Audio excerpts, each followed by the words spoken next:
find himself in the press conferences too like agitated and had to respond to everyone, I knew he was going to get pepped. And with the Stromedy spot, I knew. It's just like the question to you, Gib, is Austin McBroom really that good, or is Bryce just really that bad? No disrespect to Bryce, but he was terrible. He was terrible. But Bryce, he was just there to get teed off. He made Austin look a lot better. Austin was switching stances, feinting, and he pepped him. I actually agree with that. I think that Bryce. I think that Bryce came in underprepared. I think that, I mean, like you said, in the press conferences and even pre-fight, the walkout, everything, he looked like he looked like he wasn't super excited to be there. I like Bryce a lot. I think he's a fucking great kid. Yeah, I love Bryce Hall. Everyone hates the kid. I love him. Yeah. That's dude. It's so funny. It's so funny because everyone on the internet, because he portrays himself in such a certain way, like a kind of. Like as a douchebag, as a douchebag. But anytime like like fellow creators, influencers like speak on him who have met him, it's always the same thing. I watched this Dave Portnoy, Austin McBroom interview, and he says the same thing. Like, I fucking hated this kid. I met him, and he's not bad. He's kind of all right, actually. I like talking to him. Yeah. I like hanging out with him IRL. I bet he's an alright guy. I haven't met him properly. I bet he's an alright guy. I think that I think that can would be an interesting fight for you too, Gib. Is Bryce? Yeah. He can avenge his better boxer friend. Yeah, you know what? Actually, now that we're talking about this, that actually might that could potentially give the same result as a Taylor Holder. I'll pepper him. I like him. I don't mind him, but he's worse than Taylor Holder. But I'll fight him.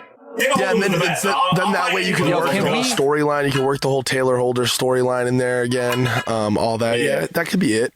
I don't know. I want to see Taylor Holder do another match, and then I would rematch. 100%. Down the line, I would rematch again. Okay. Jay Swingler has come out of the woodworks when I lost. He said, yeah, I reckon I could beat Gib. And I did the same. I beat Taylor Holder, Jay Swingler every round.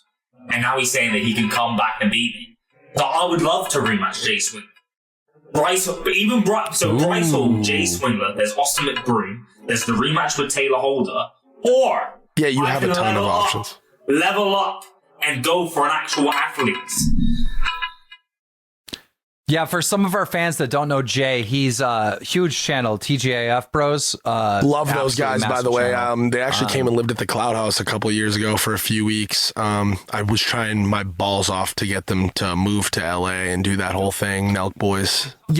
Type shit. Can I talk about this one thing? How important are weigh-ins, right? Now, when I started the press conference for YouTubers versus TikToker boxing event, I had this little speech prepared, and I talked about how KSI showed up to the first weigh-in against Joe Weller, and he had abs, and people, like, for the first time were like, oh my God, he's taking this serious. At this weigh-in, Gib, you looked amazing. We were stunned at how you looked.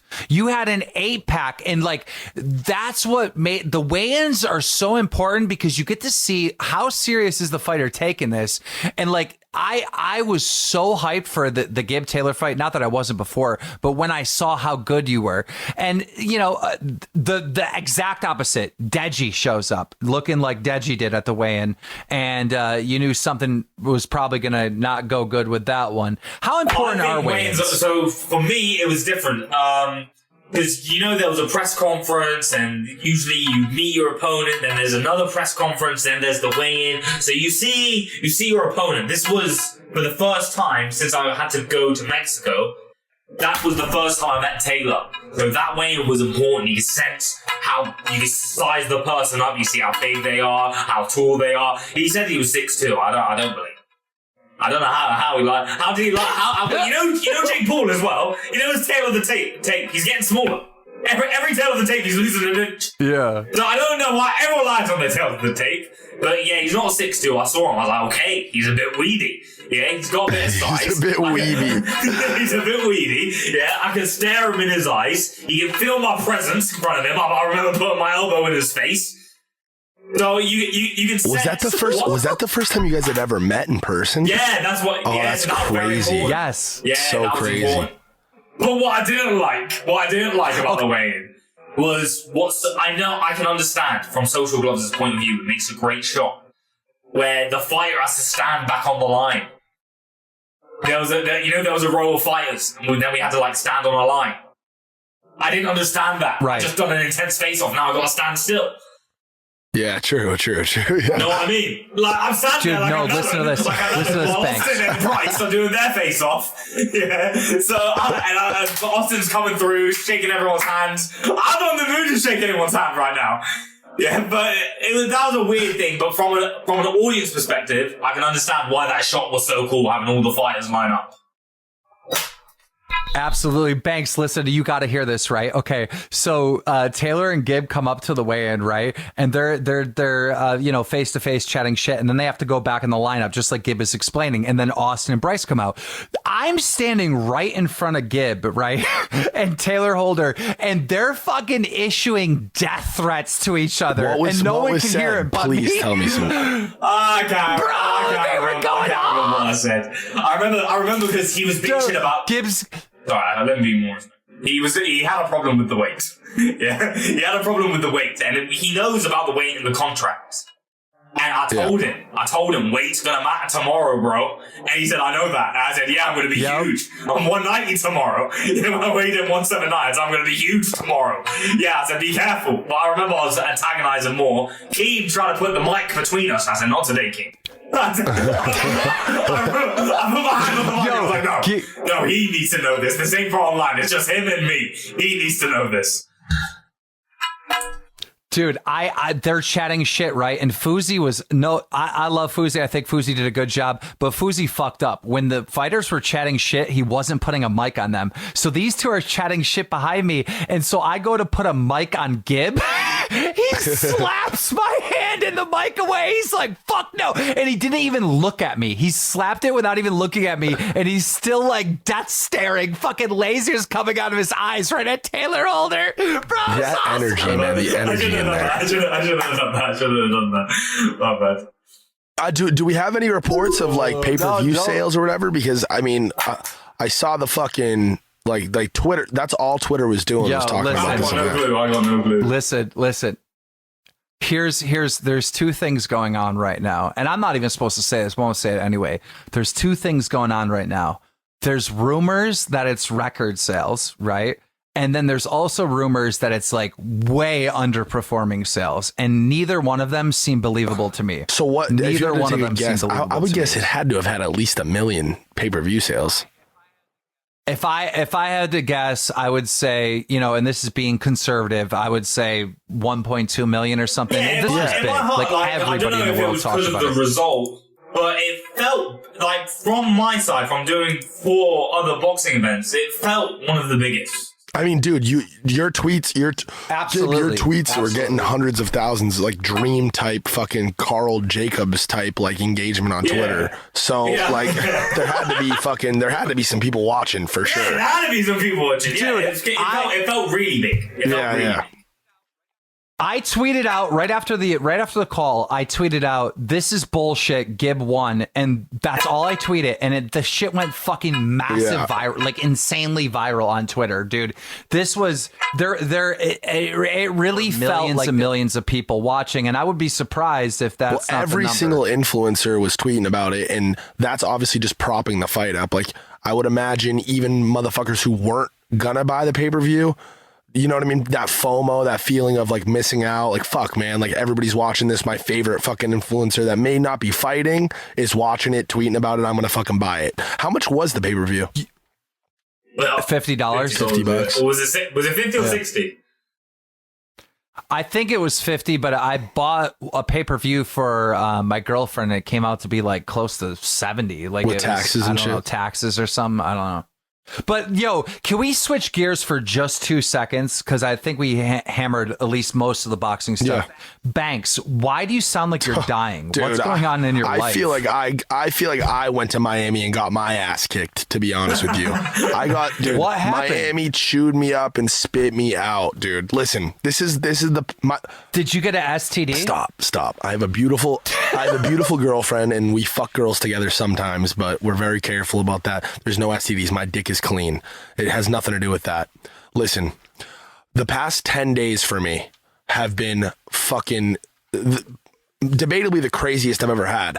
I went to Miami.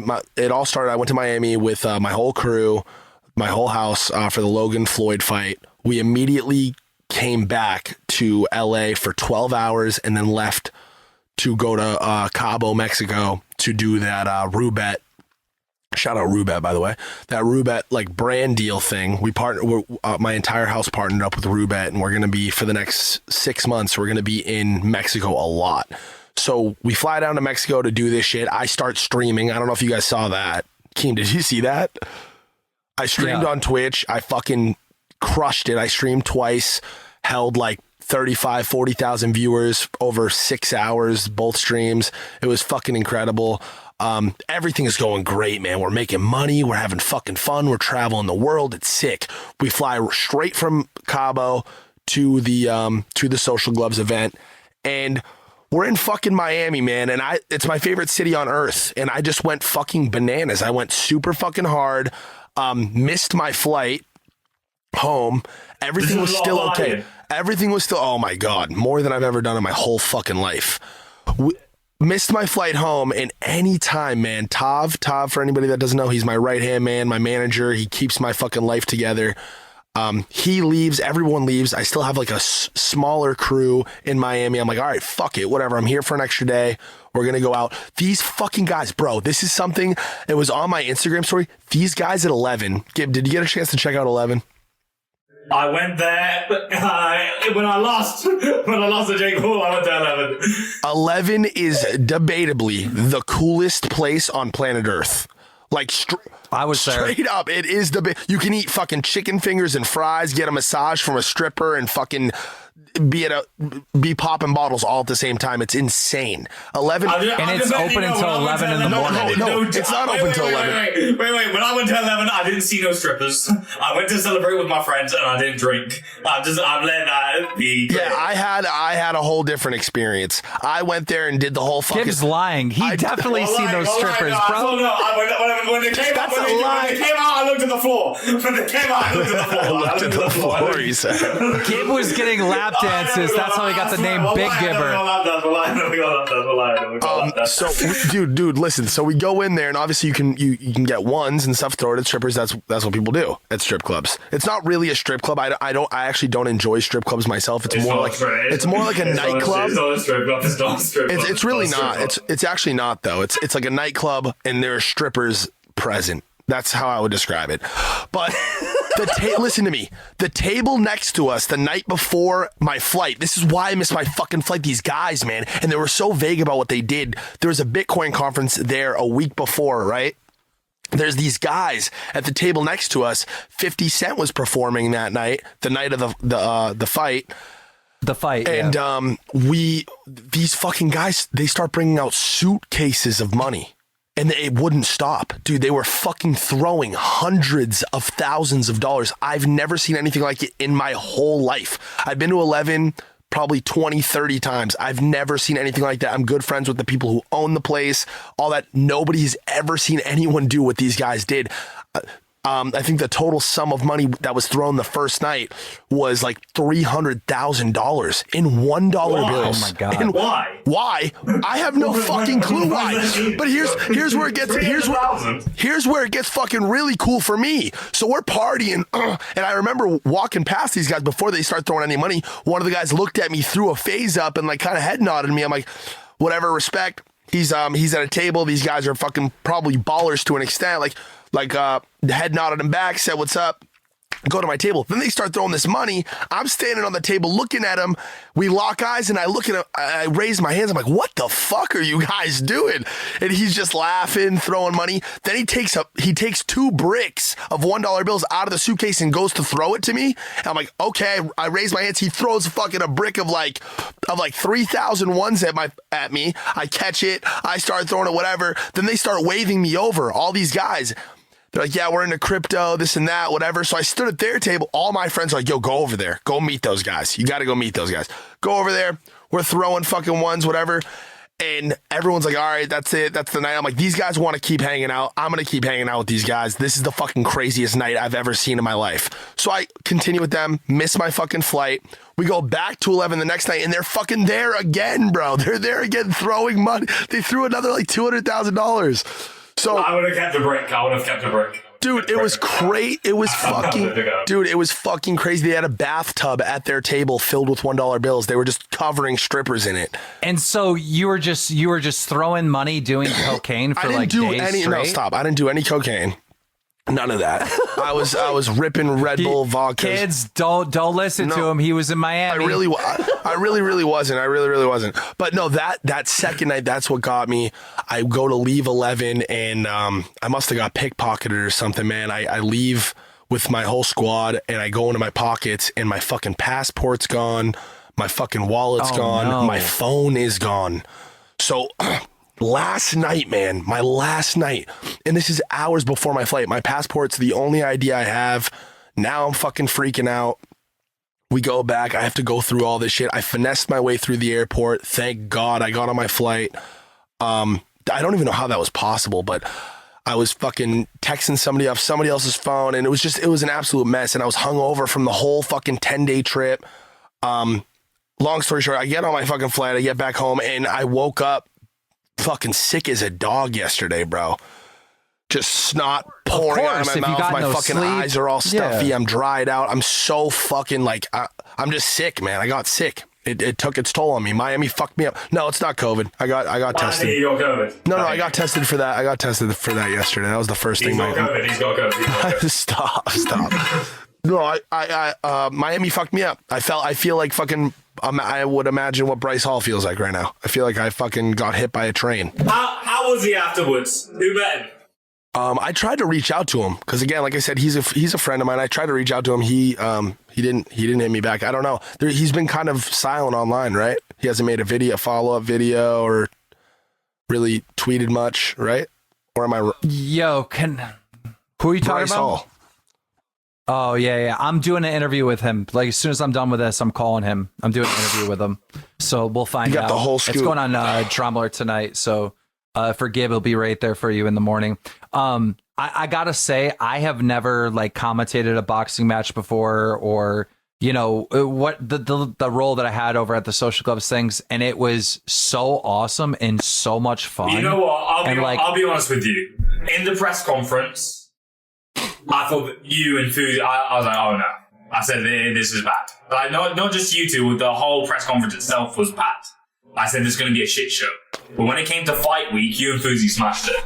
Yeah, you guys killed it. Oh, thank you so much. Keem, you did a great job. And it was actually, again, hats off to Social Gloves, just for like, just having their finger on the pulse and not missing a beat. Like, getting other influencers and people who are hardcore in the community. Like, honestly, Fousey fucking earned that, bro. He's been so on this boxing tip, and he's been like so involved. He earned his spot there. And Keem, of course, you're the fucking king of drama on YouTube. So for you, one day I want to see Keemstar, a special guest referee. I want you to get a referee license. Absolutely. I want you to get a referee license, and I want you to be a referee. Absolutely. That'd be awesome. That'd be hilarious. That'd be awesome. You get so much hate. You get so much hate. It would be so funny. It would be so funny. Just go run my fight. I'm totally down to be a referee. No, for me, I honestly feel like, you know, that I am the Don King, like the boxing promoter of YouTube, because of, you know, how many views Drumler gets and whatnot, and promoting these fights and talking about them. My guys ran the number. We pulled 60 million views promoting this TikTok versus YouTuber fight. My impressions on Twitter went out to about 352 million impressions on Twitter talking about the fight, and it went out to 3 million uniques. So, you know, I do so much covering these fights and promoting these fights. I desperately wanted to be involved in one of these fights as a commentator or something, and to have that opportunity, now I'm like super addicted. Like I want to commentate every YouTube boxing event moving forward if I get the opportunity to do so. I did one commentary, and it was for KSI Logan, for Sky Sports. I did so bad. I did so bad. Was it one or two? Did you do one or two? Two. I was two, so I didn't have a seat. And then Sky Sports said, "Do you want to do commentary?" I said, "Fuck yeah, ringside, why not?" Yeah, but I didn't do a good job as I just wanted to watch it. Yeah, that was the reason why I went. But Joe Weller, I would say you, Joe, Ethan, and Thuzi, you lot are really good. Yeah, where was Joe Weller this weekend? Yeah. They weren't with this one. I know Joe Weller did something with the Floyd Mayweather Logan one, the social club saying they didn't even want me on it at first. They said no originally. They said no to. Thank God you got on there, man. Actually your pathway to victory is incredible. I'm so excited to see what you do next, bro. Are you gonna start? Very excited, man. I'm very excited. What did you say? I said I'm just really excited to see what you do. I think I was going to ask if like what your plans are for YouTube. What are your plans for? I saw you eating fucking pancakes the next day. I was dying laughing at that video, by the way. Oh my God! I was dying. I have to talk about this pancakes. I've gained 5 kilo. I'm a fat bastard now. The abs are gone. The abs are gone. I absolutely, Gib, you don't understand your pancake video, what that meant to me. Dude. Because I've been doing hardcore keto for like a month and a half, and I haven't had any cheats at all, because I was trying to lose enough weight to get ready for, you know, this event to look good on camera or whatever. And I lost 15 fucking pounds. I like really buckled down and got down. Right. And so my plan from the very beginning was, as soon as the event was over, to go to Denny's and to eat pancakes. Yes. And what happened is after the event was done and over with, dude, I got pulled to all these after parties and shit, bro. I didn't have a chance to have my pancakes. So I'm waking up the next day. Well, I only had like 2 hours sleep, but I'm waking up the next day or whatever, you know, a couple hours sleep, or maybe it was a couple days later, and I see a video from Gib, and I seen you eating the pancakes. I'm like, that was supposed to be my shit. You said it's time to lose this 6-pack. I whooped his ass. I have one. The 6-pack is gone. The 6-pack is gone. The 6-pack is gone. I've eaten too much. I remember that I'm a little bit jet lagged. I fell asleep. Yeah, I've eaten all day. KFC. I've eaten some Krispy Kreme, hot Krispy Kreme. I feel like shit. Yeah, oily skin, belly's out. I'm feeling fatigued and lethargic. I'll go to sleep. I wake up. It's 3 o'clock. I'm wide awake. It's McDonald's time. It's McDonald's. I ordered the McDonald's. I'm groggy. I'm still tired. Yeah, the McDonald's comes. I eat it. I go back to sleep. Fight was on Saturday. All you wanted was Chick-fil-A, and we all know Chick-fil-A's closed on fucking Sunday. I was pissed. I went Popeyes. Popeyes is okay. It's no Chick-fil-A. Yeah, Chick-fil-A is different. Chick-fil-A is different. Well, guys, we're going to have to leave it here. But before we do, Gib, what is the reaction from like your close friends in your family? The reaction from my close friends and family was immediately they said, Gib, you won. Don't let the draw get to your head. You won, but everyone knows that you won. And they said it's a blessing in disguise. The way that everything panned out. Which I absolutely agree with. I think that you are a bona fide, certified fucking legend now. I think that the way that you acquired that win, honestly, if you had a chance to change it, I don't think that you should. The way that played out. I was so upset the minute I got home. I just started calling everyone, calling people at social clubs, calling people at Live X Live, calling fucking anyone I can think of, making public tweets like, bro, if I find out who's responsible, you'll never work with influencers again. Like, to be fair, we found the guy, and he seemed apologetic. And listen, I do need to say this too. This is another example of Keem not being all that bad, because Keemstar, I don't think anybody has ever fought in the history of humanity has ever fought as hard as Keem did to lose $10,000. Because you did. Yeah. You did have that bet, and like you said, you're not over exaggerating it. You were making fucking phone calls, putting the fucking pressure on, bro, and you definitely helped helped that whole situation. Good guy, Keem. At the end of the day, it's not my glory. It's Gibbs' glory. Like this fucking, like it's. He fucking deserves. It doesn't matter if I had to pay out. Okay, it would matter if I had to pay out $1 million, but right. It doesn't. You didn't bet you got $1 million. No. But it doesn't matter. Like at the end of the day, like just like. I know how much effort goes into this shit. Like I understand like sacrificing your fucking YouTube career and putting everything in this, and to be robbed the way you were, like, dude, it was the biggest crime this YouTube community has ever seen. And I'm just so glad that finally we got justice. And I am so excited to see you next in the ring. Just remember, Liam, let me talk to your manager directly. Liam, next time, Gibbs getting 7-figure, like 7-figure Gibber. Like this is gonna be a big bag because your boy earned it. Oh man, that's good. That's good. Well, boys, I want to say thank you, Banks, thank you, Keem, for having me on the show. Keem, I appreciate you going and deep diving to get me the win. Especially, I know Liam helped out as well, but it doesn't change, it doesn't change the fact I told you. I